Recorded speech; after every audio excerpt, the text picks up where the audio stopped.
Dating apps. Love them or hate them. We all tend to have our own opinion formed about them, regardless of if we've actually used them or not. Today, we're diving into assumptions based off of red flags, green flags, and overall, the theme is focused on dating apps. Let's get into it. Welcome back to She's Probably Talking to Other Guys. I'm your host, Annie of the Banana Diaries. Thank you so much for joining me today. Today is actually episode number 10. So we're hitting a milestone. 10 episodes of She's Probably Talking to Other Guys. 10 episodes full of assumptions and fun and mic drop moments and sorry not sorry moments. But I'm so excited that you're here, whether you've been here from the beginning or you're just starting to tune in now. Thank you so much for tuning in. I'm so excited that you're here. Just a friendly reminder, I am not a therapist, psychologist, or expert in human behavior. Everything shared here is based on personal experience, opinions, and a lot of conversations over coffee with friends.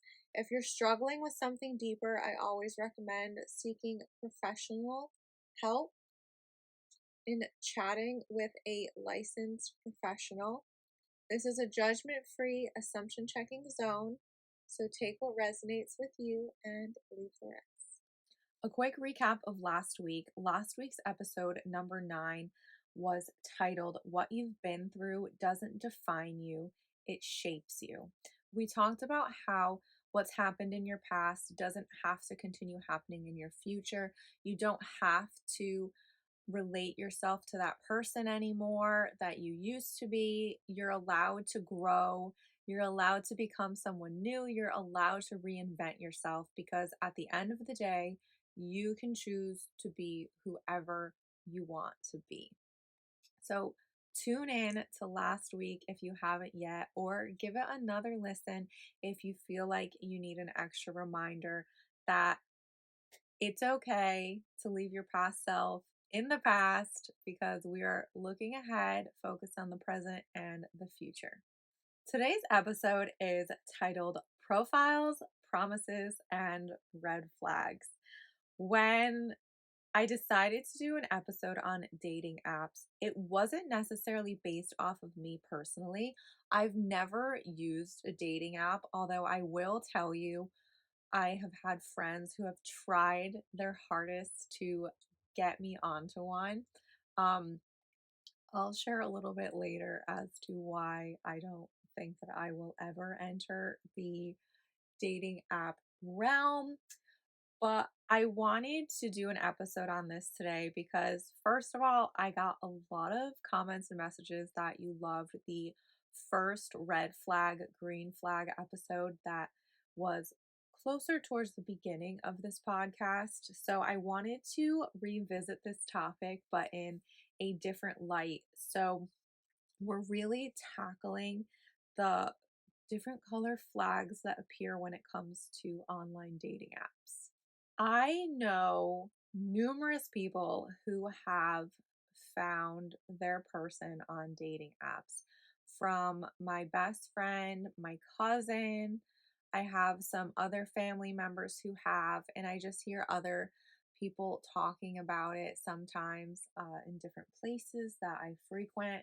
But I personally haven't done it. So, some of these assumptions that we're going to go through first are assumptions that are actually from people that I personally know who have used dating apps. I reached out to them last week and I asked them what general assumptions people said to them when they found out they were using dating apps. They told me just overall comments that people made while they were using dating apps. So let's go through a few of those first. I will tell you, I knew that my friends were too shy to come on the podcast to actually talk about their experience, which is why they sent me this instead of showing up. Um, I wouldn't say, again, I told you that I'm very shy when I meet new people, but I wouldn't say that I feel that I'm outgoing by doing a podcast, but I have learned with a lot of my friends that they love me, they listen to it, they support me, but they don't want to be on here like at all. And that's okay. But they did send me those texts for what they wanted me to point out about dating apps, which I thought was cute. But they don't ever want to come on here. I'm sorry. You can't meet some of them because they don't want to, and I respect that. These are just from my friends who have used dating apps and were successful at them. I have to admit, personally, I don't know anyone who hasn't been successful at them in finding their person, which I know that should kind of like be a sign to me that they work. But anyway, all right. Assumption number one, everyone is just looking for hookups. I feel like that's a very popular assumption for sure. I mean, especially when it comes to some of the dating apps that are more so known for that. She was telling me that this is what people were saying to her when they found out that she was on the dating apps, was that she wasn't really going to find anyone like for the long term, because that's all people were looking for, which clearly that's not true, because I feel like the dating apps have also expanded so much to cover so many different lifestyles or beliefs or just ways of living, and there are so many now that people can choose from. But I do also know a few people who started out just looking for a hookup, but they actually ended up getting married, and one of them actually has a baby on the way now. So, again, you never really know. And I think that's what's so hard when it comes to dating apps and just relationships in general, is you don't necessarily know what it's going to turn into. Another assumption, so the second assumption from my friends, was that men message first and women wait. I know for sure that is not accurate, because of conversations that we've had before. One of my friends was always the one who reached out first. I do also believe there is like a specific dating app though where you are supposed to like let it be that the woman reaches out first. But I know that one of my friends was always the one who reached out the second that she saw someone that she thought she was interested in. She wouldn't hold back, and she just always messaged first. She never really waited. So I don't really think, even in like, I'm going to say real life, but even not on dating apps, I don't feel personally that it's really a thing that men are always making the first move. I feel like, especially nowadays, it's very common for women to be making the first move. Assumption number three, people exaggerate or lie on their profile.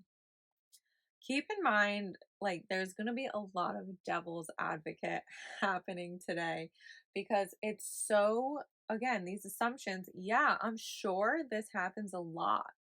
My friend gave me this one because people accused their person, I'm going to say person, because I'm not revealing names. People assume that their person was lying about stuff. In reality, he wasn't. Everything that he said was incredibly accurate and true. For some reason, some people were telling her that there was no way it could be true, this or that. I don't recall the specifics of what it was.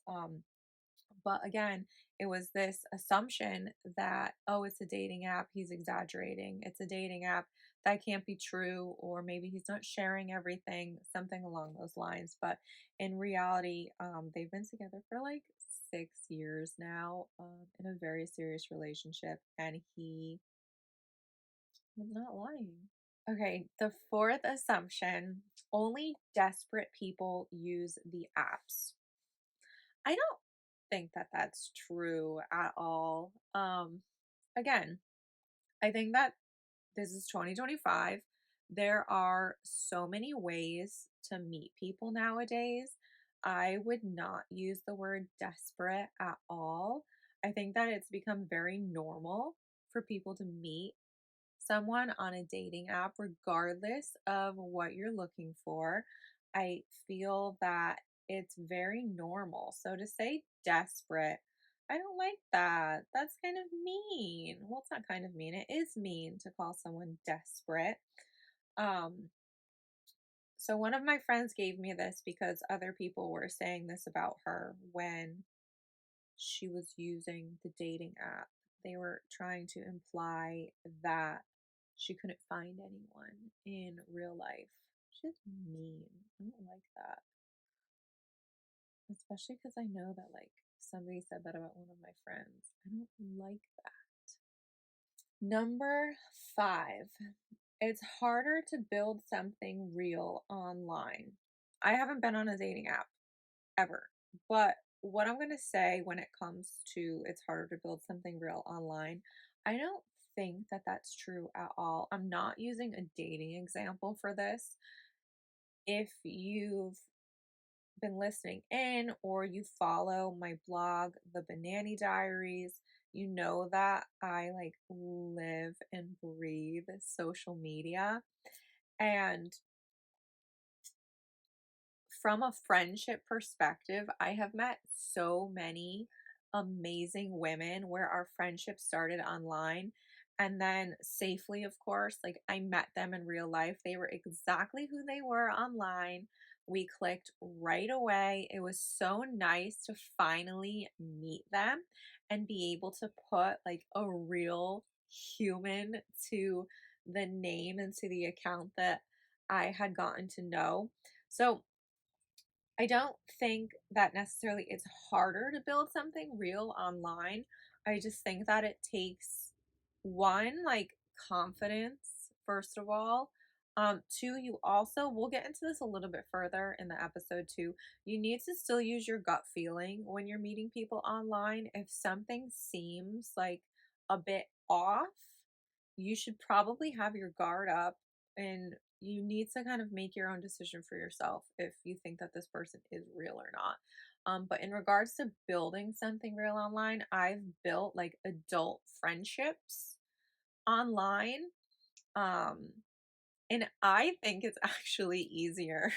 Personally, for me, I think it's easier for me to get to know someone via text or online versus in real life, because in real life it takes me a while. I'm very shy. I've mentioned this in other episodes. I have no idea what to say. I like end up leaving a conversation second guessing if I've said the quote unquote right thing or not. So for me, there's just something about getting to know someone online. I like having some time between messages. I like to think about my message before I send it, things like that. How do I want to word this? I don't mean this offensive to anyone whatsoever. There are certain personalities I click with right away where we can literally talk about anything for the longest period of time and like we barely take a breath, we barely take a break in between our topics and our conversation and it just keeps rolling. Um I personally I have no idea what it is about these people. There's just something about certain people that I meet where I literally just like and we just talk forever and it's like we've known each other forever.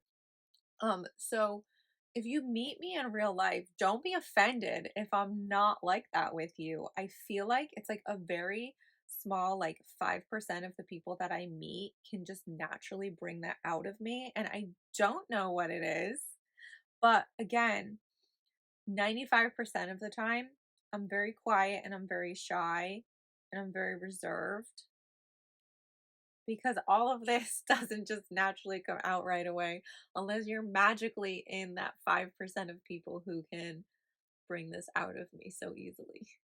I'm going to take that assumption and we are going to say that that is, in my experience for social media, that is not true because I actually think that it's quite easy to build a friendship online. Um, in my opinion, relationships start out as friendships anyway. So Those were the assumptions that my friends gave me, who again have had success and found love. I am waiting patiently for all of your wedding invites so I can begin my 27 dresses phase of my life. Moving into the next portion. These are going to be some assumptions that came up when I started searching this topic and trying to discover what some common assumptions were when it came to dating apps. So, number one, they have no photos or only one photo. A common assumption is they're just private. The other side of that assumption is maybe they're hiding something or someone. Um, Again, not for being someone who's never been on a dating app, I think that I would not be able to handle no photos. The photos like help me to like put a face to the name. I'm one of those people where like I want to put a face to your name. Even and I was talking about this with someone the other day. When it comes to like needing to hire someone for a business that maybe like I need their service, I will literally search the internet trying to figure out like the names of people who work there, trying to see what they look like so that way I know what they look like. For some reason, that brings me like a sense of ease and a sense of comfort when I need to call someone or talk to someone for the first time about something. Don't ask me why. I have no idea. I just personally really love a photo.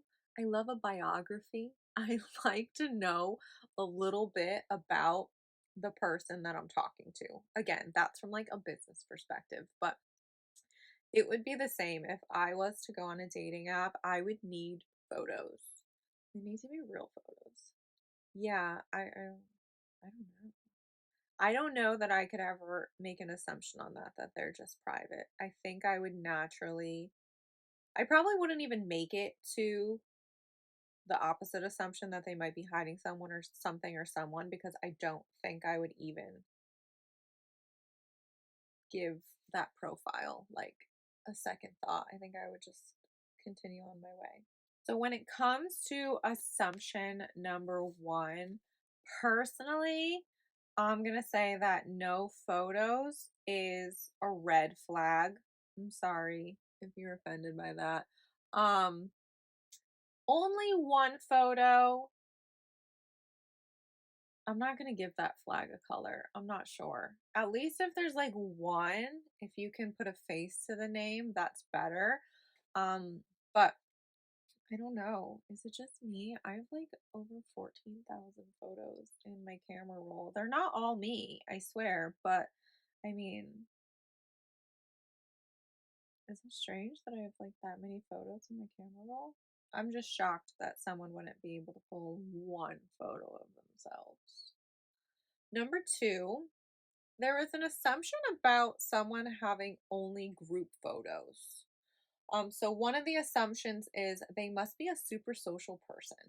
The opposite assumption of posting only group photos, which has me a bit stumped because I don't think I ever would have thought of this, is that they might be avoiding showing what they actually look like. For me, I don't know why my brain is having a hard time like processing that. I feel like in group photos, usually like my whole face and body would be showing anyway. So I don't know. I might need someone to like tap in on that one because I honestly, I would not have thought of that as an opposite assumption to that. Because I feel like if you're going to show yourself, that gives me an idea of what you look like. Huh. That is an interesting one. So group photos only, I think that I tend to, just based on my comments right now, I would lean that more towards a green flag, that they're social, they have a fun friend group, well, assuming the pictures look fun, of course. If the pictures look serious, maybe they look like they have a friend group, but maybe they're not like party animals, which is okay too. But yeah, I think that my natural tendency would be to lean that assumption more towards a green flag that they're social and they have friends. I would not have thought about the opposite assumption, but I am curious if that is something that is real, that in group photos that people don't really look like themselves. Hmm.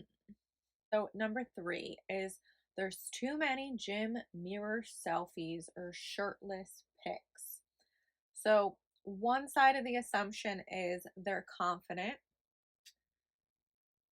The other side is that they might be overcompensating or seeking only surface level attention.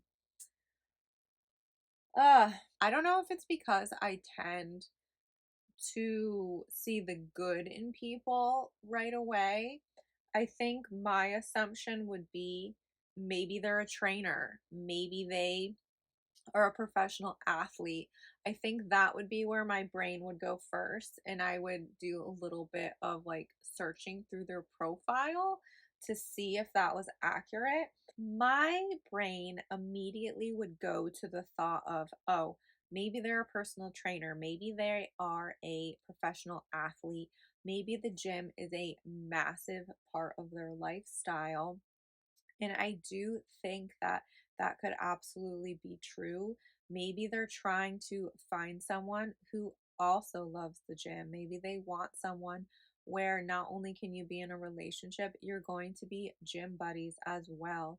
I think that that is highly possible. And something along those lines of maybe they're a trainer, maybe they're an athlete, maybe they just like eat, sleep, and breathe the gym and working out, that I think would come to my mind first when I see something like that.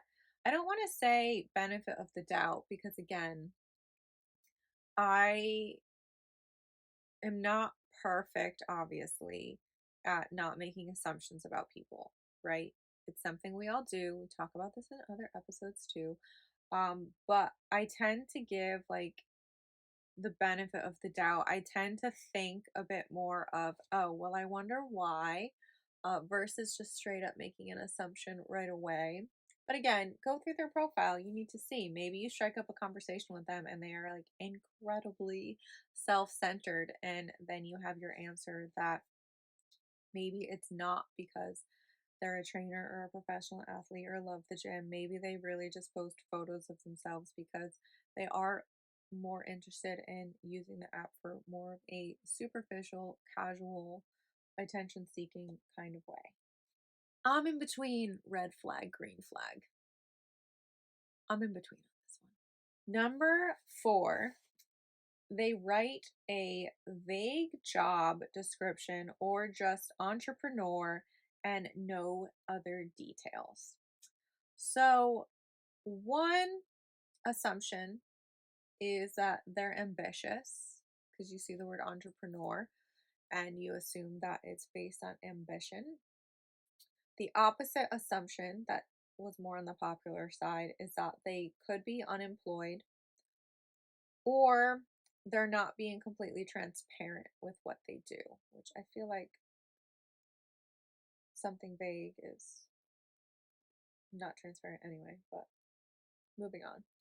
Um, I think my thought on this would be, again, this would be if this was somebody like that struck up an interest for you from the profile and maybe their photos, then maybe it's worth a conversation to see what's really going on and then see if they continue to be a little, I don't want to say shady, but be like very unclear about what they do. Or maybe you'll end up finding out what they do and there's a reason why they don't put it out there. I mean, you never really know.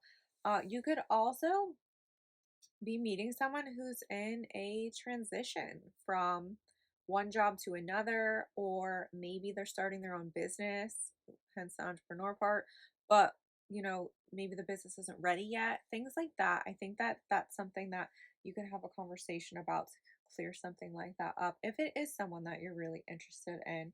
Um, I think if I'm gonna say it could be either or. It's gonna go to a red flag for me if it just overall seems shady and not clear or not direct about why they're not sharing what it is. I think it would go green flag for me to find out that someone is like in a transition stage of their life, or they're in the process of building a new business, something along those lines. I've been through those phases. So for me, that would be green flag because from personal experience, I know what it's like to be in that transition phase, to be in that building phase. All right, because I've never been on a dating app, I didn't know that people did this. I'm learning a lot, by the way, through this episode. So, number 5 is overly negative bios. The example is don't swipe if dot dot dot. So, one assumption is they know what they want. They don't want people wasting their time. They only want people who are truly interested and are like a perfect match to the bio, to each their own. The opposite assumption is that it could signal that they are bitter. Maybe they have baggage. So that was the opposite assumption. I think, in the sense of a green flag, it could be green that the person knows what they want. They don't really want to use their time on people that don't have common interests. Maybe they really just want someone that is going to like hit it off with them right away because they know what they want. I don't think there's anything wrong with knowing what you want. And I think that some people are very conscious of how they spend their time. And there are some people who just don't want their time wasted. And again, I think wasted might sound a bit harsh, but I think that if you go out with someone and you literally have nothing in common, it can be a bit of a frustrating situation. Whether something in a bio was inaccurate, or, you know, you kind of implied you were going to go for something casual, but you don't really want casual, whatever it may be that doesn't match up. I think there are just some people who don't like their time being wasted, and that's fair, of course. You can look at it also as someone setting boundaries, right? We talk all the time about boundaries being healthy. It's a very popular conversation nowadays about setting boundaries for yourself. This person could be setting boundaries. Maybe there was something about past relationships they really didn't like, something that didn't vibe with them, and they just really don't want to deal with it again. That could be a reason why it says don't swipe if. Do I think there's maybe a nicer way to put it? Yeah, but at the same time, to each their own. You know, if someone's going to write that, then maybe that's how this person is, and that's okay. Again, this is like a judgment free zone. We are just discussing. I think that, again, green flag, this is like honesty, this is boundaries. Red flag, it might be rude depending on how they're saying it. If it has nothing to do with boundaries, if it's like, especially if like what follows the dot dot dot is not very nice, that could easily just like clear up right away, whether it's a red flag or a green flag. I don't even know what example to give of that if it was something like bad that they wrote. So we're just not going to go there. Number 6, I'm going to tell you what it is, and then I'm going to tell you how recently I learned about this. So, love bombing and messages. All right. So, full disclosure, I learned about love bombing on this last episode of Love Island. I didn't even know that that was a term. I didn't even know that that was a thing. Like, I learned literally in Love Island, Mahuda and Jeremiah, when they were going through that whole discussion about love bombing. I learned that by watching Love Island. So the assumption is they're super into you. The opposite assumption of that is that the fast intensity could be seen as manipulation. I think that some people come off very strong. Some people just wear their heart on their sleeve. And are very clear, they're very vocal. Maybe their love language is more like physical touch. So maybe they're more like touchy feely. They want to hold your hand right away, stuff like that. Again, I think that there are some people who are just like that. There are some people who are just like, they are so kind and just wear their heart on their sleeve all day, every day of their life. And that's not necessarily something that would be love bombing. That's just how someone is. If it comes to the red flag side of it, where it's like the fast intensity of it and it is more of a manipulation, then yeah, that's a problem. That's a red flag. I don't know how you figure that out though. Maybe if you've been through this before, you have a way to figure it out. It could also be something where if you've been through this before, maybe you have your boundaries up now because of something like that.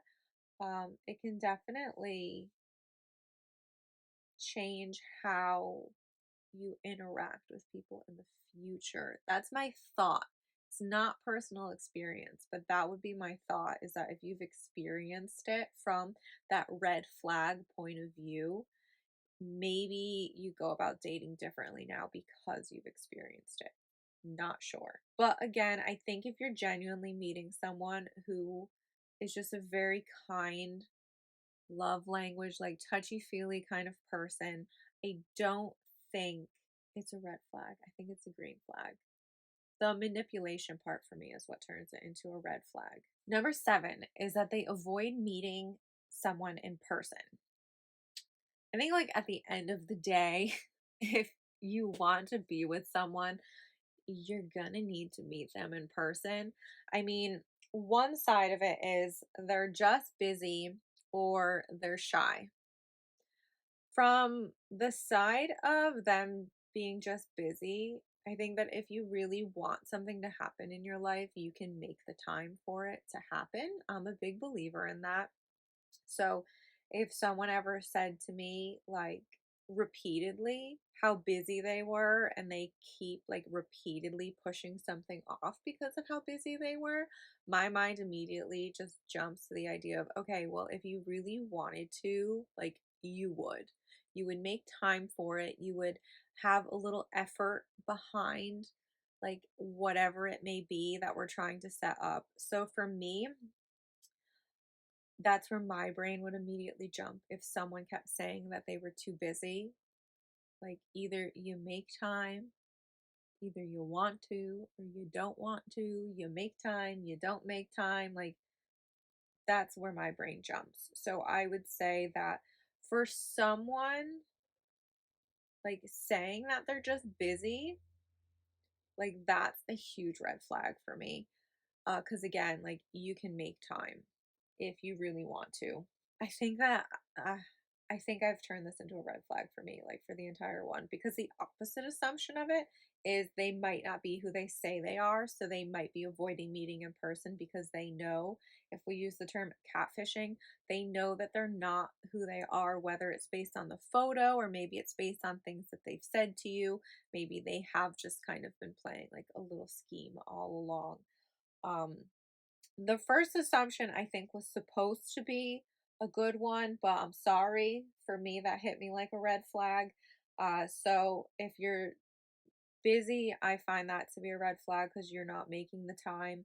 If you're not who you say they are, like, that is a huge red flag. That's not good at all. That's when your gut feeling really needs to kick in and know that something is up and you should have your guard up. Again, just saying from my point of view. This is not factual whatsoever, just my point of view. Back to they're just shy as well. Again, I'm a shy person, but at the end of the day, if I want something, I know that I have to get over it. And again, easier said than done. I've practiced this. I try to do things to push myself out of my comfort zone on purpose. So again, I think that I would go with the idea that it's still a red flag, because even if you're shy, Like, if you're interested, you can still say something. You can still try to meet up.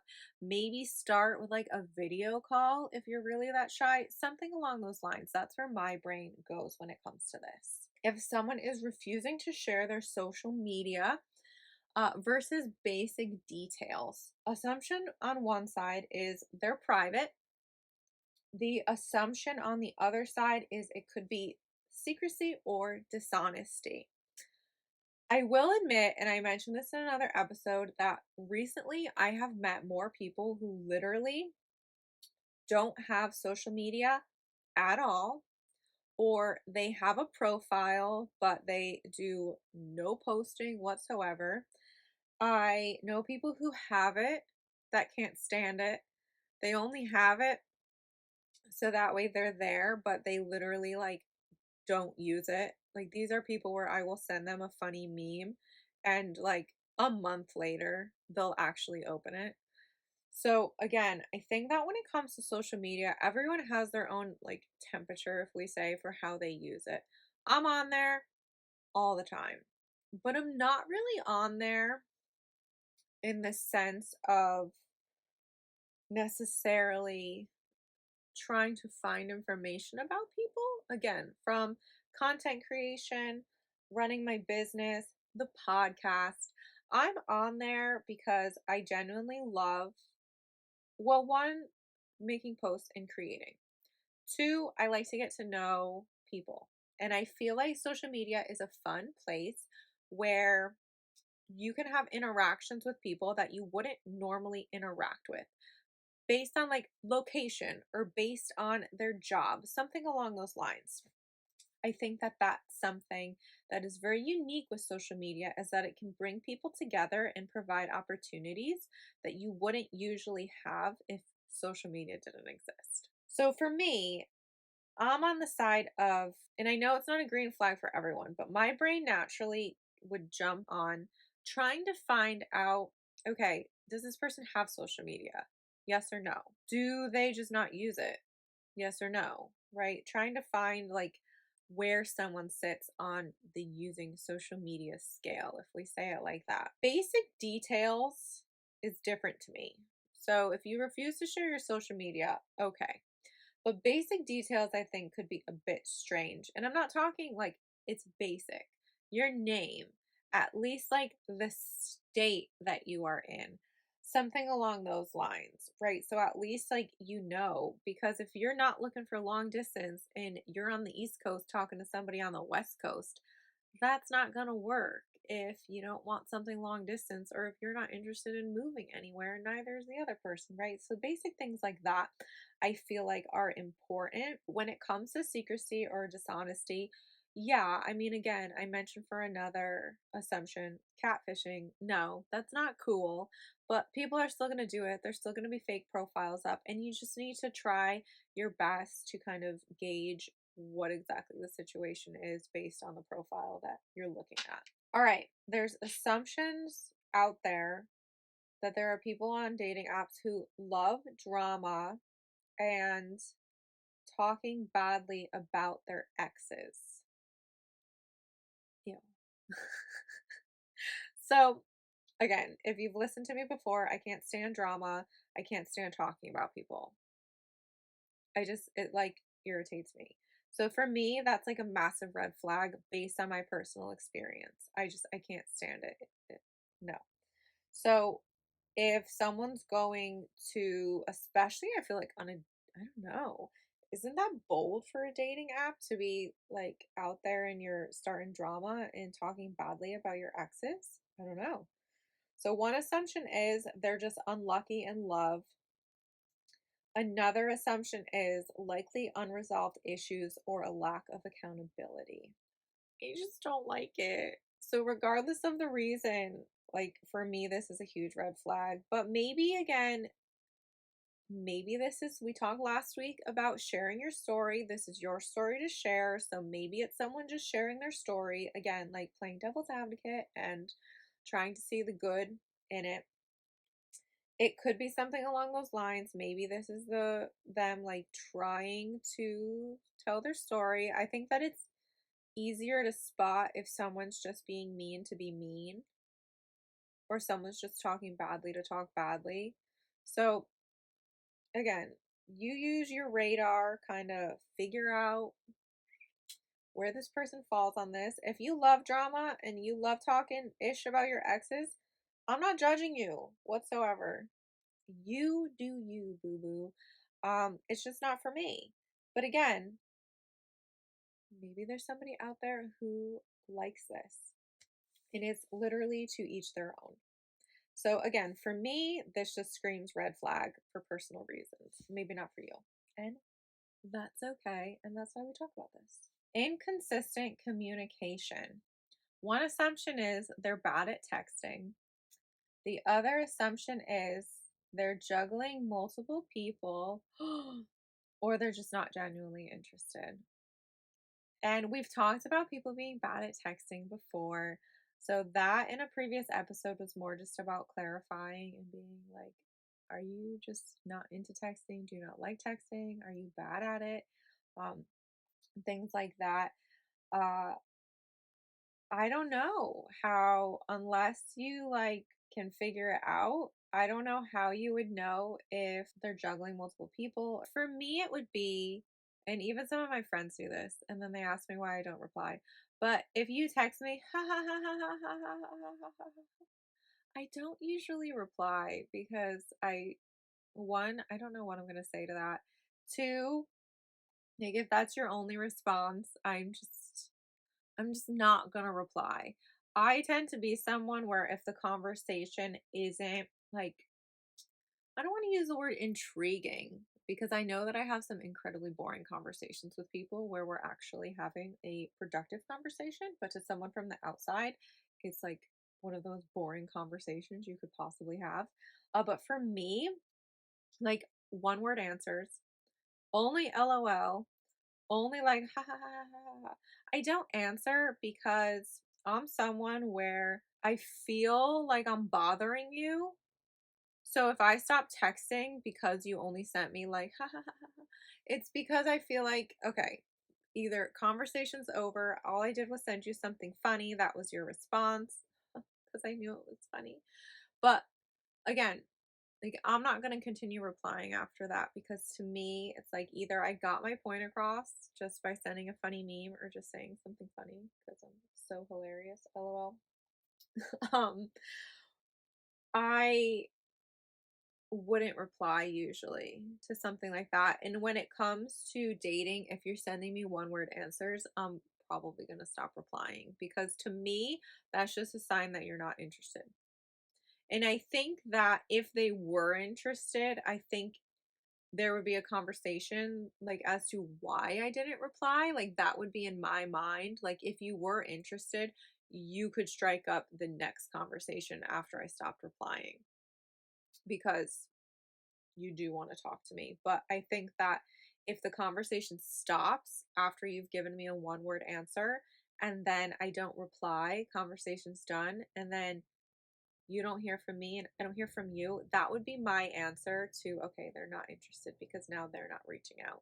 And again, there can be so many different miscommunications with this. Um, but that's kind of where I sit on this is ask someone if they're bad at texting or just put two and two together and know that someone's into you, but they just don't text. Some people like to talk on the phone, believe it or not. Some people prefer to just be with someone in person, and that's okay. I have some friends where texting is absolutely terrible, but once we're in person, we don't stop talking and laughing. So it's all good. But I think that for you, again, when it comes to dating, communication is so important. And you need to know where you sit on how often you like to communicate, how you like to communicate, because otherwise it can just cause like some unnecessary stress and potential drama. We talked in a past episode how poor communication can lead to breakups when maybe all it would have taken was a little bit of clarification on the situation. I told you in the beginning of the episode that I would reveal why I will most likely not go on a dating app. It is no judgment whatsoever towards people who do it. I feel more comfortable making friends on social media than I ever would trying to date someone on a dating app. I personally like a mutual connection. I like when somebody that I've known for a while knows this person. I prefer sometimes to be friends first, depending on the situation. For me personally, I don't think you're ever going to find me on one. If you do, maybe one of my friends made a profile because they thought it would be fun and convinced me to do it. But you're not really going to find me on one. That's just not something I see in my future. When it comes to some key takeaways for this episode, I think number one is, and I want to stress, you always need to trust your gut, especially when it comes to meeting people online, whether it's people that you've been engaging with on social media, whether it's a dating app, whether, I don't know, you're inquiring to buy something on social media. You still always need to trust your gut.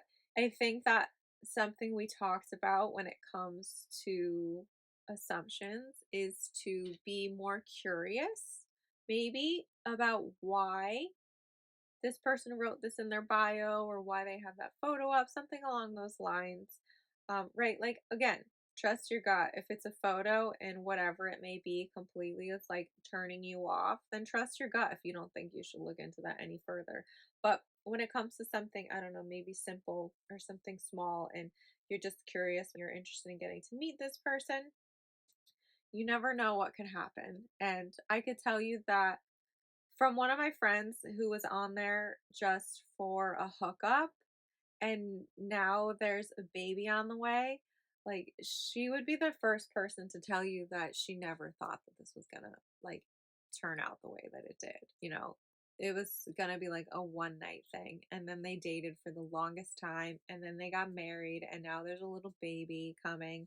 And I just, again, she would be someone who would tell you that she doesn't regret it at all, obviously, but this was not her reason for going on the dating app in the first place. She was just looking for a fun time. Um, yeah, and she found love. So again, there are numerous people who have found love on dating apps. If it's for you, cool. If it's not for you, that's cool too. You need to do what you're comfortable with. And you don't have to go out of your comfort zone for everything, also. I think that there's a lot of conversation about pushing yourself out of your comfort zone and trying new things and always doing this or that. And I just think that there are some aspects of your life where it's okay if you don't want to take yourself out of whatever your comfort zone might be for this specific topic, right? There's always different concepts on learning and growing and experiencing new things. But if it's truly something you don't want to experience, you don't have to. So don't feel that this is something you have to try. I'm not going to try it, even though my friends try to convince me to do it. I'm not going to do it. So, again, like, I would say that this is an aspect in my life where I'm not interested in pushing myself out of my comfort zone. The dating apps can stay undownloaded on my phone for sure. I always say that I'm excited, I know, but I am very excited for next week. I feel like this is going to be a very fun episode. It is texts, dates, and other misunderstandings. So we're going to dive into assumptions that are made based off of text messages you've received, or little emojis that are sent, or someone's behavior. We're just going to dive in. We're going to cover a few different topics. So I'm really excited for you to tune in to that episode. As always, thank you so much for tuning in. Follow along on social media, hit that follow button on Spotify. You can also tune in on Apple Podcasts, Amazon, and iHeartRadio as well. I can't wait to talk with you next week.